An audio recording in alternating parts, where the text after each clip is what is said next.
स्वागत है गाइस आप सभी का। आज के ये दूसरे वीडियो में हमने जो कल बात की थी वो बेसिक फंडामेंटल जो हमारा चैप्टर फर्स्ट है फिजिक्स का, उसके बारे में हम बात कर रहे थे। अब इसको कंटिन्यू करते हैं इस क्लास को, और हम आगे के लिए यहाँ पे फिर से आपके लिए नोट्स बना के लाया हूँ।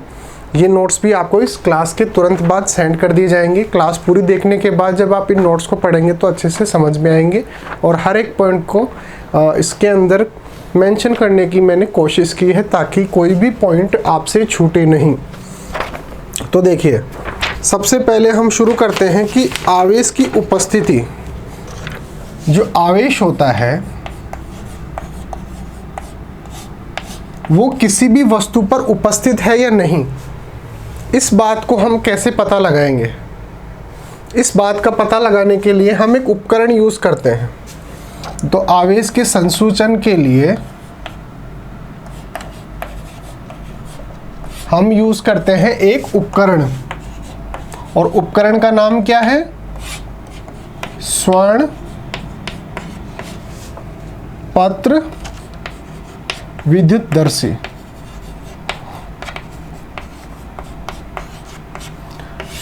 अब आपसे कोई पूछे कि स्वर्ण पत्र विद्युतदर्शी किस काम आता है, तो आप बोलेंगे कि आवेश की उपस्थिति का पता लगाने के लिए।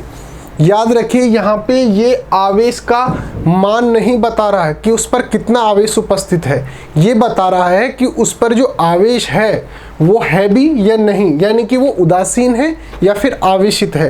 केवल इस बात का पता लगाएगा। यह जो उपकरण है वो ये भी नहीं बताएगा कि ये धनात्मक आवेश है या ऋणात्मक आवेश, यानी कि उसकी प्रकृति क्या है, इस बात का भी नहीं बताएगा। केवल एक चीज को बताएगा कि कोई भी वस्तु है वो उदासीन अवस्था में है या आवेशित अवस्था के अंदर है। तो अब बात करते हैं कि जो स्वर्ण पत्र विद्युतदर्शी उपकरण होता है, ये आवेश का कैसे पता लगाता है कि कोई भी वस्तु उदासीन है या फिर आवेशित अवस्था के अंदर है। तो उसके लिए क्या करते हैं, एक डायग्राम बनाते हैं स्वर्ण पत्र विद्युतदर्शी का, क्योंकि आपके एग्जाम में आ भी सकता है कि स्वर्ण पत्र विद्युतदर्शी का चित्र बनाकर समझाइए कि किस प्रकार से यह किसी भी वस्तु पर आवेश की उपस्थिति का पता लगाता है। ओके, तो हम इसका पहले तो बनाते हैं चित्र। तो चित्र बनाने के लिए क्या करते हैं, एक बोतल बनाएंगे। जो कांच की बोतल होती है अपने, वो इस प्रकार से होती है। आगे नहीं बढ़ाएंगे क्योंकि आगे फिर स्पेस कम रह जाता है, तो यहां तक ले लेते हैं। यह है कांच की बोतल। अब सर ये कांच की बोतल क्यों यूज करते हैं, कोई ऐसी बोतल क्यों यूज नहीं कर सकते जो लोहे की हो या फिर किसी और चीज की हो? तो देखिए, कांच की बोतल इसलिए यूज करते हैं क्योंकि ये ट्रांसपेरेंट होती है, पारदर्शी होती है। बाहर की चीजें अंदर देख सकते हैं कि अंदर की तरफ क्या हो रहा है, क्योंकि जो पूरी जो क्रिया होगी ना वो अंदर की तरफ होगी। वो कैसे होगी वो देखते हैं। यहाँ पे कॉर्क लगा होता है, यानी कि एक ढक्कन लगा होता है लकड़ी का, या फिर लकड़ी का ना मान के रबड़ का भी मान सकते हैं, किसी भी चीज का। लेकिन ऐसी चीज होगी जो जिसके अंदर से जो आवेश होता है वो प्रवाहित नहीं होता है, यानी कि जो इलेक्ट्रिसिटी का जो प्रवाह होता है वो नहीं होता है। लकड़ी का यूज कर सकते हैं, रबर का भी यूज कर सकते हैं। फिर एक रोड होती है धातु की, इस प्रकार से सिंगल या डबल कैसे भी बना सकते हैं, ऐसे बना लेंगे रोड। ये है धातु की छड़, ये धातु की छड़ हो गई। अब इस धातु की छड़ के नीचे की तरफ क्या होता है, दो सोने की पत्ती लगी होती है। यहाँ पे देख सकते हैं स्वर्ण पत्र, पत्र का मतलब पत्ती हो गई। यहाँ पे ये जो दो ये पत्र दिख रहे हैं ना, ये पत्ती हो गई स्वर्ण, यानी कि सोने की स्वर्ण पत्ती या पत्र, कुछ भी लिख सकते हैं। ये सोने की पत्ती यहाँ पे लगी हुई होती है। ये धातु की छड़ है, ये कांच का एक पूरा शेप बना हुआ है, एक बोतल की तरह बना हुआ है। तो इस प्रकार से ये रबड़ का कॉर्क हो गया। अब बात करते हैं कि इसके अंदर परीक्षण कैसे किया जाता है कि कोई भी वस्तु आवेशित है या फिर नहीं है। तो वो देखिए, कोई भी वस्तु जिस पर हमें ये चेक करना है कि वो आवेशित है या नहीं, उसको क्या करते हैं, यहाँ पे टच करते हैं। अब यहाँ पे टच करते हैं तो ये जो धातु की जो छड़ है, ये धातु की होने के कारण क्या होता है, इसमें इलेक्ट्रॉन जो होते हैं वो एक जगह से दूसरी जगह पर इजीली पहुंच जाते हैं। तो अगर वो वस्तु आवेशित है, मान लीजिए ये ए वस्तु है, ये ए वस्तु है कोई, हमने इसको टच किया, यहाँ पे इसको टच किया, इस पर था धनात्मक आवेश। आवेश कोई सा भी हो सकता है, धनात्मक ऋणात्मक कोई फर्क नहीं पड़ता। तो यहाँ पे जो आवेश था, मान लीजिए इलेक्ट्रॉन मान लेते हैं, इस पर जो आवेश था ये यहाँ से चल के और यहाँ पर पहुँच गया। अब ये आवेश, और यहाँ पे E1 लिखा है, इसका मतलब ये नहीं कि केवल एक ही है, बहुत सारे होते हैं। तो कुछ तो यहाँ पे ट्रांसफ़र हो गए, कुछ यहाँ पे ट्रांसफ़र हो गए। तो यहाँ पर अगर ये धनात्मक आवेशित है तो यहाँ पर भी धनात्मक आवेश आ जाता है और यहाँ पर भी धनात्मक आवेश आ जाता है। ये वाला जो आवेश है वही तो नीचे की तरफ जा रहा है। तो यहाँ पर जो आवेश है, मान लीजिए धनात्मक आवेशित है, तो ये धनात्मक आवेश इधर भी बट गया, इधर भी बट गया। अब समान आवेश में क्या होता है, समान आवेश जो हमने पढ़ा था, समान आवेश के अंदर क्या होता है, प्रतिकर्षण। अब प्रतिकर्षण होने के कारण क्या होगा, ये जो सोने की जो पत्तियां हैं ना, ये एक दूसरे से दूर इस तरह से फैल जाती हैं। अगर इस तरह से ये फैल रही है, इसका मतलब ये इस पर भी आवेश आ गया, इस पर भी आवेश आ गया, और एक दूसरे में प्रतिकर्षण के कारण इस प्रकार से फैल रही हैं। दूसरी तरफ मान लेते हैं, यहाँ पे ऋणात्मक आवेश भी हो सकता है, इसमें आप डाउट मत करना। अब दूसरी जो कंडीशन है वो मान लेते हैं कि यहाँ पर जो वस्तु हमने टच की उसमें किसी भी प्रकार का कोई आवेश उपस्थित नहीं है। अब आवेश उपस्थित नहीं है तो यहाँ पर कुछ जाएगा ही नहीं, कुछ जाएगा ही नहीं, तो इन पत्तियों पर कुछ आएगा ही नहीं, और इन पत्तियों पर अगर कुछ आएगा ही नहीं तो इनके अंदर जो हम यहाँ पे फैलाव की बात कर रहे थे वो ना तो फैलाव होगा ना सिकुड़न होगा, कुछ भी नहीं होगा। क्योंकि फैलाव कब होता है, जब जो आवेश है वो आया है और उनके अंदर प्रतिकर्षण हो रहा है। लेकिन उदासीन है तो कोई आवेश नीचे की तरफ आया ही नहीं, तो ये जो पत्तियां हैं ना वैसे की वैसे बनी रहती हैं। अब बात करते हैं कि इन पत्तियों में जितना फैलाव होता है, जितनी दूर दूर जाती है ना, हम मानते हैं कि उस वस्तु पर आवेश उतना ही अधिक होता है। जैसे मान लीजिए ए वस्तु है, ये बी वस्तु है, इस पर जो हमने आवेश चेक किया तो ये कुछ इस प्रकार से फैलाव इन पत्तियों में दिखने को मिला। लेकिन ये बी वस्तु है, उसमें देखा कि इस प्रकार से, यानी कि और भी ज़्यादा फैलाव उत्पन्न हो रहा है। तो हम क्या प्रूव करते हैं कि इस पर जो आवेश है वो इसकी तुलना के अंदर कम है। कम होने के कारण ही तो इसके अंदर जो फैलाव हो रहा है वो कम हो रहा है, तो इसके अंदर आवेश ज़्यादा होगा। तो बी के अंदर आवेश ज़्यादा और इसके अंदर आवेश कम, इस प्रकार से निष्कर्ष निकाल सकते हैं। फिर बात करते हैं कि जो वस्तुएं होती हैं वो आवेशित क्यों होती हैं। ये तो हो गया पॉइंट नंबर 1। दूसरा पॉइंट हम ले रहे हैं वो है कि जो वस्तुएं होती हैं वे आवेशित क्यों होती हैं।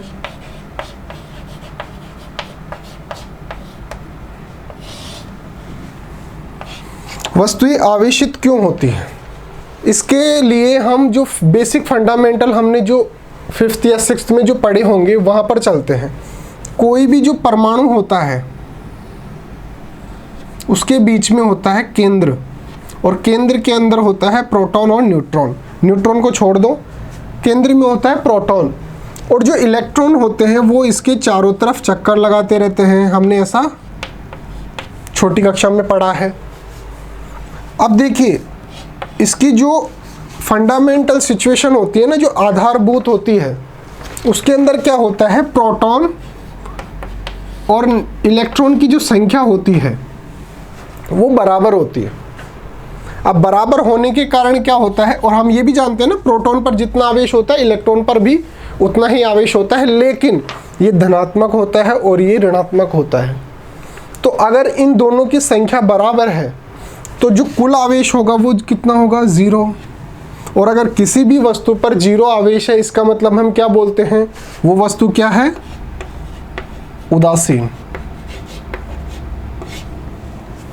अब दूसरी कंडीशन लेते हैं, ये तो हो गई कंडीशन नंबर 1।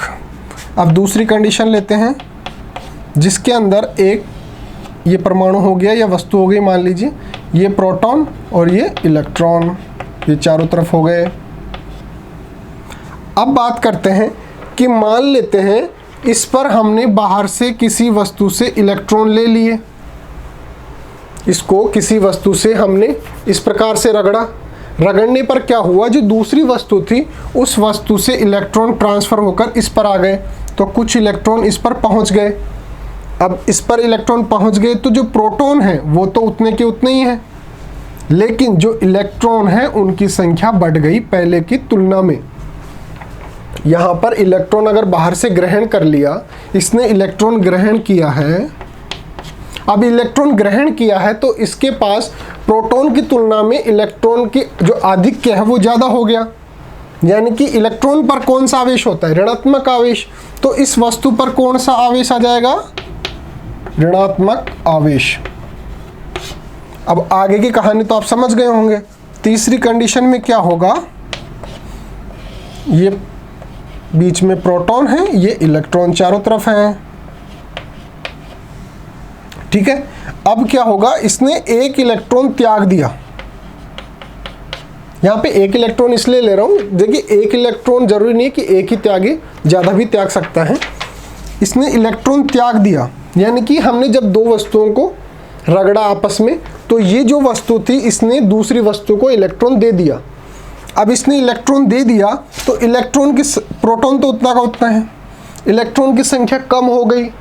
अब कम हो गई तो जो प्रोटॉन है उसका आधिक्य ज़्यादा हो जाएगा, यानी कि इस पर जो धनात्मक आवेश है वो ज़्यादा हो जाएगा। क्यों? क्योंकि इलेक्ट्रॉन तो त्याग दिया ना, जो ऋणात्मक आवेश था वो कम हो गया पहले की तुलना में, तो ज़्यादा अब कौन सा हो गया, प्रोटॉन हो गया। क्योंकि पहले की कंडीशन में क्या था, दोनों बराबर थे। ये मान लीजिए ए था, ये बी था, ये पहली कंडीशन है, ये दूसरी कंडीशन है। अब पहले क्या था, प्रोटॉन और इलेक्ट्रॉन दोनों बराबर थे, दोनों बराबर थे तो plus minus is equal to 0 हो रहा था। लेकिन इस कंडीशन में क्या हुआ, इसने एक इलेक्ट्रॉन त्याग दिया, यानी कि अब इलेक्ट्रॉन की कमी हो गई उसके पास, और प्रोटॉन तो उतने के उतने हैं, यानी कि जो प्लस आवेश है वो ज़्यादा हो गया पहले की तुलना में।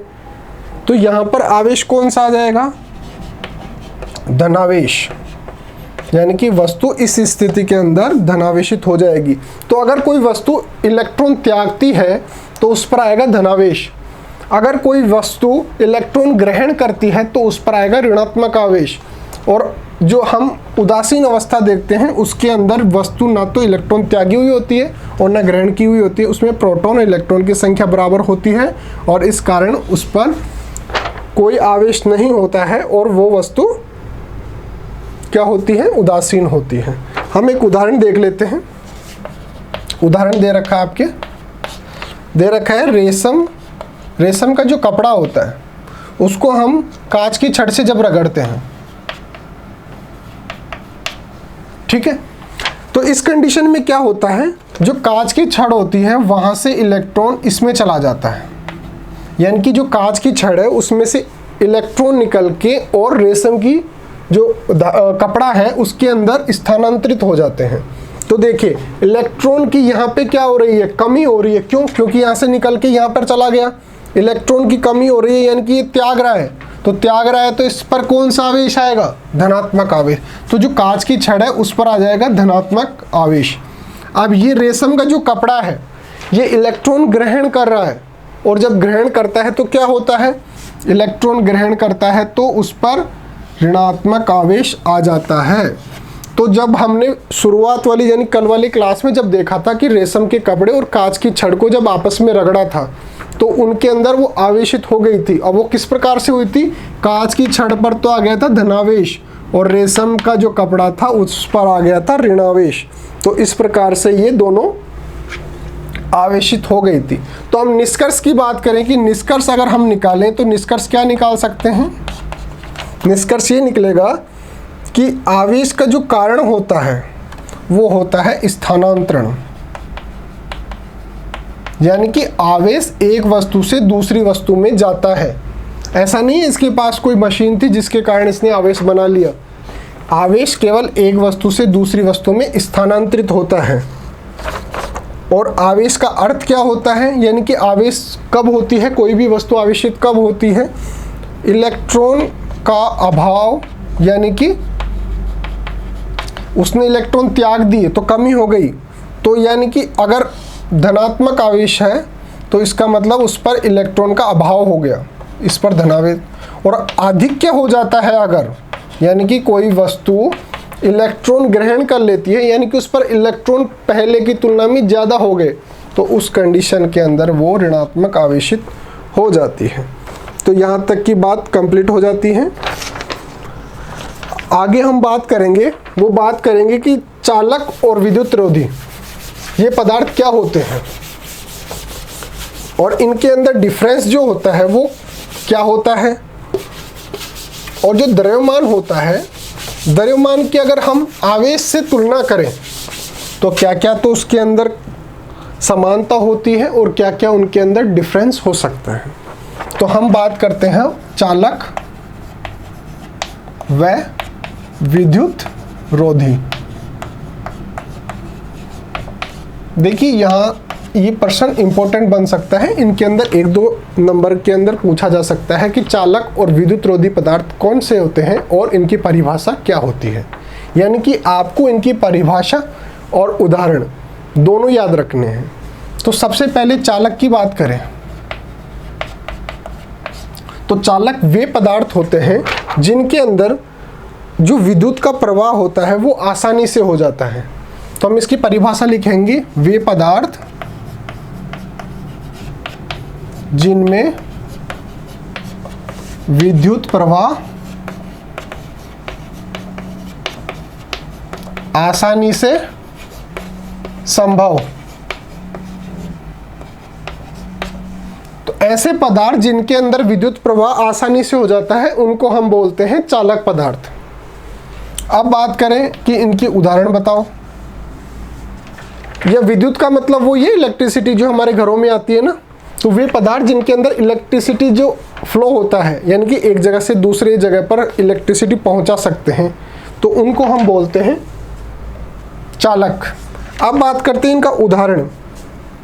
उदाहरण होता है धातुएं जितनी भी होती है ना, मेटल्स, वो सब चालक होती हैं।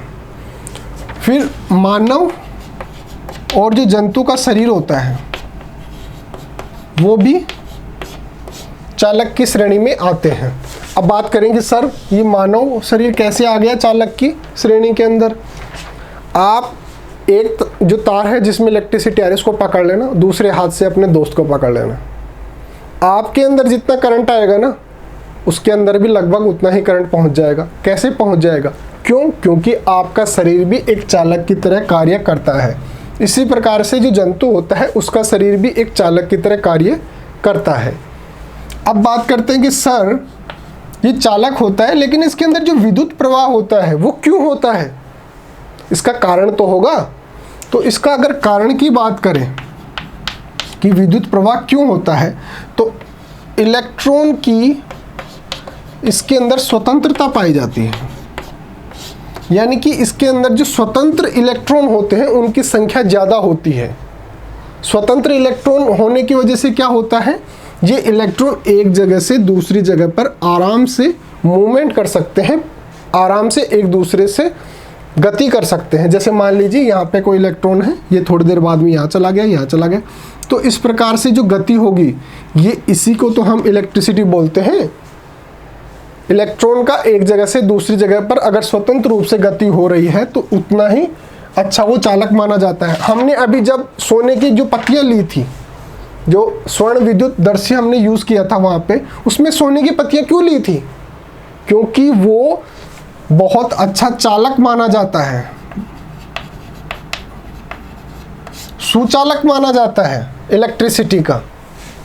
और इलेक्ट्रिसिटी का सुचालक है, इसका मतलब उसके अंदर जो इलेक्ट्रॉन है, आवेश है, वो आसानी से फ्लो हो सकता है एक जगह से दूसरी जगह पर। इसलिए उसके अंदर जो हमारे को स्पष्ट उसके अंदर जो फैलाव है स्पष्ट रूप से दिखाई देगा। अगर उसके अंदर प्लास्टिक की हम ले लेंगे, वो जो यहाँ पे पत्तियाँ ली है प्लास्टिक की ले लेंगे, तो उसके अंदर तो इलेक्ट्रॉन प्रवाह हो ही नहीं सकता, तो पता ही नहीं चलेगा आवेशित है या नहीं है। तो सोने की पत्तियाँ इसलिए ली थी क्योंकि वो चालक की श्रेणी में आता है और बहुत ही अच्छा, ऐसे मान सकते हैं सबसे अच्छा अगर चालक है तो वो सोना है। लेकिन वो महंगा होने के कारण उसको रिप्लेस कर देते हैं, तांबा वगैरह यूज़ कर लेते हैं।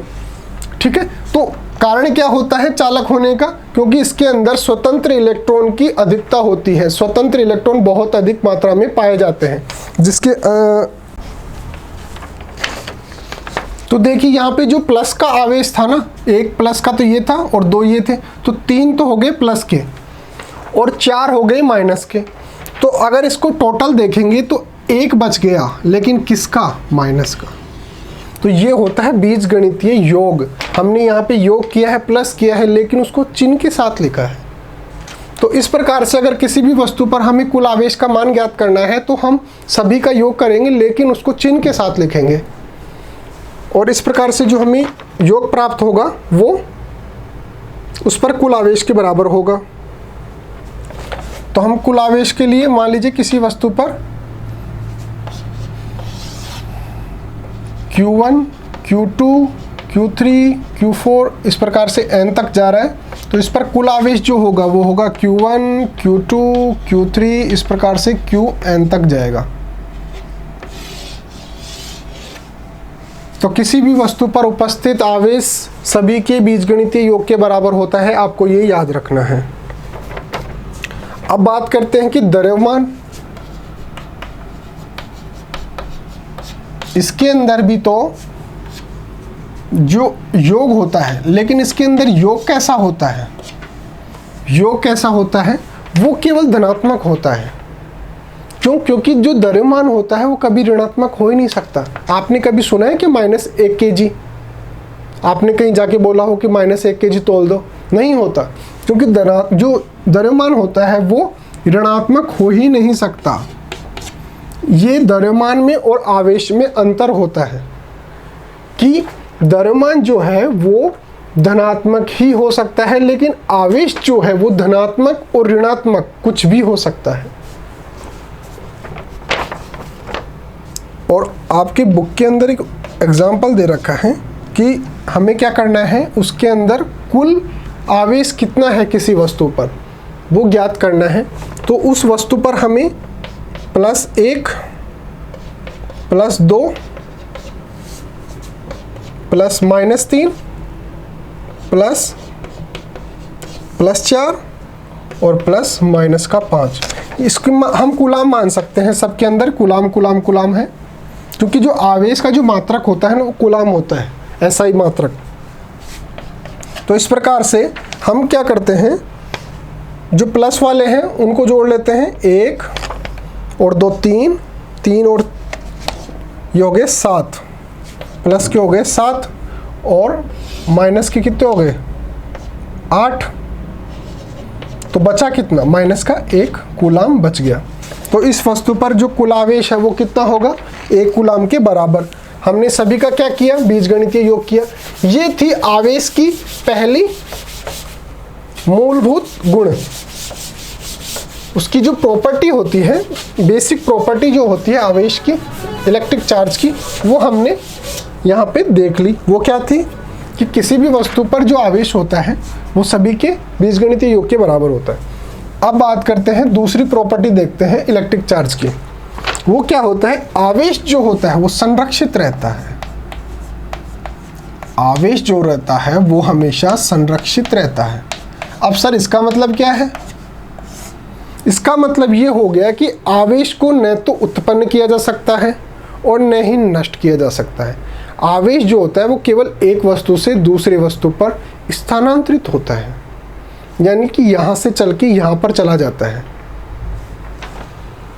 सर बात कुछ समझ में नहीं आई, तो पहले तो इसको लिख लेते हैं, बाद में समझाते हैं। जैसे इस पे लिखेंगे कि आवेश को न तो उत्पन्न किया जा सकता है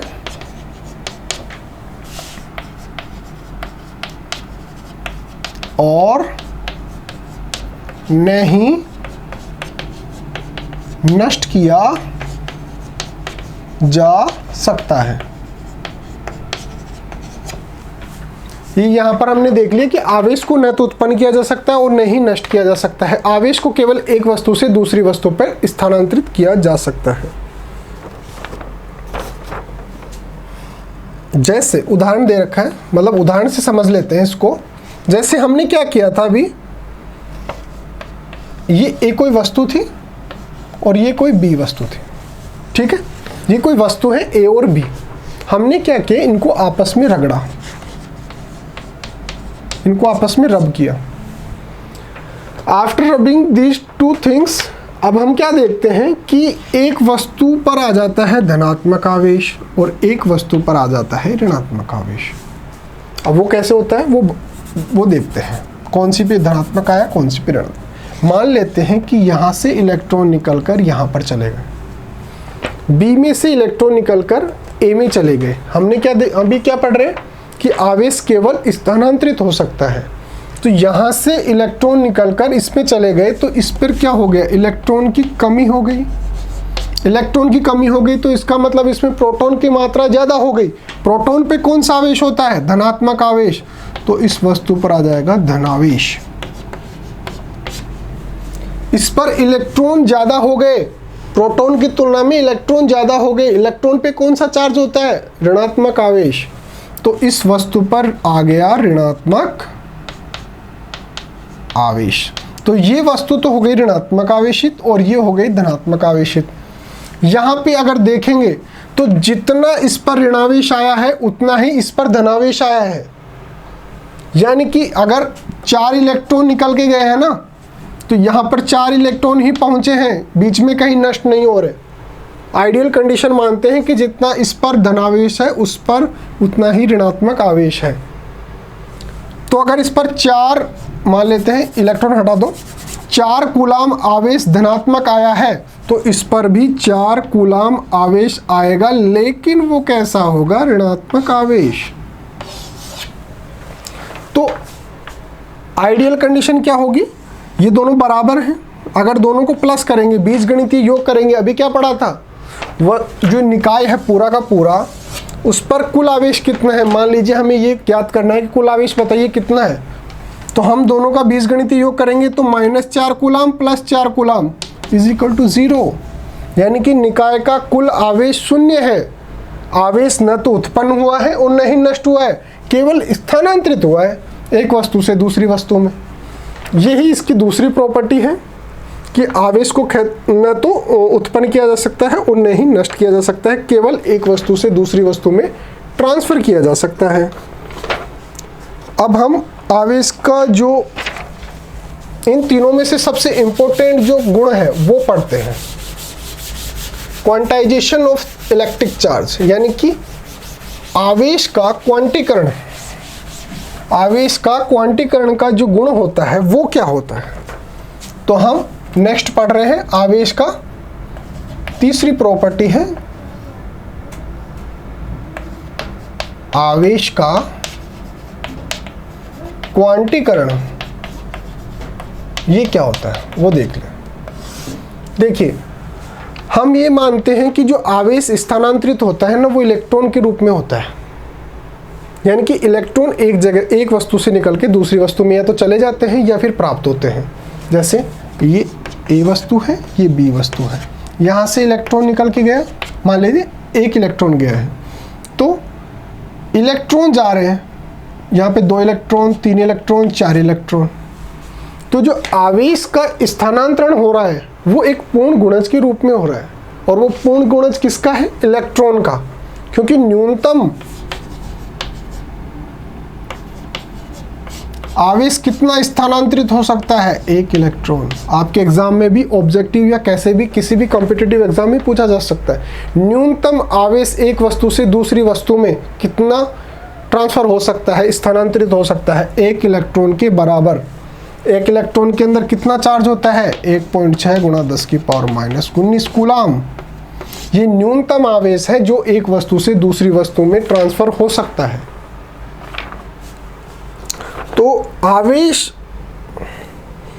इसकी अगर हम परिभाषा लिखेंगे तो हम लिखेंगे कि आवेश जो होता है वो इसके मूल इकाई ई के पूर्णांक के गुणज के रूप में पाया जाता है। आवेश का स्थानांतरण इलेक्ट्रॉन के पूर्ण गुणज के रूप में पाया जाता है। अब इस चीज़ से आप ये भी समझ लीजिए कि इलेक्ट्रॉन के पूर्ण गुणज के रूप में, इसका मतलब ये है कि आधा इलेक्ट्रॉन जो है वो ट्रांसफ़र नहीं हो सकता, वो स्थानांतरित नहीं हो सकता। मान लीजिए मैं ये बोलूँ 3/4 इलेक्ट्रॉन एक वस्तु से दूसरी वस्तु में भेज दो, ये संभव ही नहीं है। क्यों? क्योंकि क्वांटीकरण जो है, आवेश का क्वांटीकरण का जो इसका गुण है वो क्या बोलता है कि आवेश जो है वो इलेक्ट्रॉन के पूर्ण गुणज के रूप में स्थानांतरित हो सकता है। 1 इलेक्ट्रॉन हो सकता है, 2 हो सकते हैं, 3 हो सकते हैं, 4 हो सकते हैं, लेकिन इस प्रकार से भिन्न के रूप में नहीं हो सकता। ये है आवेश का क्वांटीकरण का गुण। इसका सूत्र भी होता है, किसी भी वस्तु में मान लीजिए कि हमने कितना आवेश स्थानांतरित किया, वो ज्ञात करने के लिए Q = NE। ये E क्या है? इलेक्ट्रॉन पर जितना आवेश होता है वो, और हमने कितने इलेक्ट्रॉन ट्रांसफ़र किए हैं, स्थानांतरित किए हैं, N का मान वो होता है 1 2 3 4। N का मान भिन्नात्मक रूप से नहीं हो सकता, ये संभव नहीं है। पूर्ण गुणज के रूप में हो सकता है N का मान 1 2 3 4 5। और E का मान कितना है हम अभी देख चुके हैं, 1.6 × 10⁻⁻19 कूलम। अब बात करते हैं कि जो क्वांटीकरण है उसकी खोज किसने की। तो थ्योरेटिकली हमें एक आइडिया तो दे दिया था फैराडे ने। फैराडे ने बोला था कि भाई देखो, जो आवेश होता है ना वो पूर्ण गुणज के रूप में होता है। उन्होंने केवल सुझाव दे दिया था, यानी कि उन्होंने जो एक्सपेरिमेंट करके प्रॉपर तरीके से नहीं बताया था कि देखिए पूर्ण गुणज के रूप में हो रहा है, इस प्रकार से उन्होंने बताया नहीं था। उन्होंने क्या दिया था? एक सुझाव दिया था। फिर आए अपने मिलिकन। मिलिकन ने क्या किया, 1912 के अंदर बहुत सारे एक्सपेरिमेंट किए, और एक्सपेरिमेंट के माध्यम से उन्होंने ये चीज़ सिद्ध की कि जो आवेश का स्थानांतरण होता है वो पूर्ण गुणज के रूप में होता है, इलेक्ट्रॉन के पूर्ण गुणज के रूप में होता है। तो मिलिकन ने 1912 के अंदर ये चीज़ प्रूव की कि आवेश जो होता है उसमें क्वांटीकरण का गुण पाया जाता है। तो Q = NE याद रखना आपको सबसे इंपॉर्टेंट मानते हैं। किसी भी वस्तु पर कितना आवेश उपस्थित है या कितना स्थानांतरित हुआ है उसका मान ऐसे ही ज्ञात करते हैं। 1 इलेक्ट्रॉन का मान कितना होता है वो भी आप याद रखेंगे, ये कैलकुलेशन में काम आता है। 1.6 × 10⁻⁻19 कूलम। आवेश जो होता है उसका मात्रक क्या होता है, ये नोट्स में नहीं है तो आप थोड़ा सा देख लीजिए। आवेश का जो मात्रक होता है वो होता है कूलम, और इसको हम C से डिनोट करते हैं। C का मतलब होता है कूलम। तो आवेश का SI मात्रक होता है कूलम। लेकिन होता क्या है, ये SI जो मात्रक है ये बहुत ज़्यादा बड़ा होता है, इसलिए हम अन्य जो मात्रक होते हैं जैसे माइक्रोकूलम, माइक्रोकूलम का मतलब हो गया नैनोकूलम, ये 10⁻⁻6, ये 10⁻⁻9। इस प्रकार से मिलीकूलम भी कर सकते हैं 10⁻⁻3। इस प्रकार से जो अलग अलग जो छोटे वाले जो पैमाने होते हैं वो हम यूज़ करते हैं, मात्रक जो यूज़ करते हैं वो छोटे वाले यूज़ करते हैं। जो कूलम होता है ये बहुत बड़ा मात्रक होता है, इसलिए ये आपको बुक्स में तो मिलेगा, लेकिन हम जैसे मान लीजिए कैलकुलेशंस ये करते हैं ना, उनमें ज़्यादातर हम देखेंगे माइक्रोकूलम, नैनोकूलम, मिलीकूलम, ये सब हमें देखने को मिलती है। तो आज के लिए इतना ही रहेगा, आगे हम और भी देखेंगे, वो कल की क्लास में देखते हैं। Okay guys, thank you so much.